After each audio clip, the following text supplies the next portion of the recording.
Pantas Jokowi sedih, Ri kehilangan 161 triliun rupiah gegara orang ini. Presiden Joko Widodo, Jokowi tak dapat menutupi rasa kesedihannya setelah mengetahui banyak segelintir orang kaya dan mampu yang memilih berobat ke luar negeri ketimbang di dalam negeri. Bepergian ke luar negeri, apalagi plesiran memang menjadi hak semua orang. Namun tak disangka, hal tersebut justru membuat Jokowi sedikit gusar, lantaran devisa yang keluar dari negara jumlahnya tak sedikit. Saya tuh paling sedih kalau mendengar ada warga negara kita yang sakit kemudian perginya ke luar negeri, kata Jokowi, seperti dikutip Rabu tanggal 2 November tahun 2022. Jokowi lantas merinci negara-negara yang kerap didatangi orang kaya berobat ke luar negeri. Mulai dari Amerika Serikat AS, Singapura, Jepang, bahkan negara tetangga yang jaraknya begitu dekat dari Indonesia seperti Malaysia. Berapa capital outflow kita, uang yang keluar untuk membiayai yang sakit dan keluar negeri? Lebih dari 110 triliun rupiah setiap tahunnya, tukas Jokowi. Kesedihan Jokowi bukanlah tanpa alasan. Menurutnya, fasilitas kesehatan di dalam negeri sejatinya sudah cukup mumpuni, dan tak kalah dibandingkan fasilitas kesehatan yang ada di luar negeri. Harus diakui, isu maraknya pasien yang berobat ke luar negeri sudah muncul sejak bertahun-tahun lalu.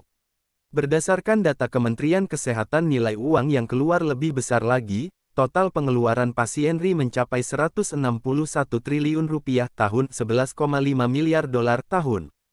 Hingga 80% kunjungan pasien yang bertolak ke luar negeri tujuannya adalah ke Malaysia. Jumlah pasien yang pergi ke luar negeri pun tidak sedikit, mencapai 1 juta orang per tahun.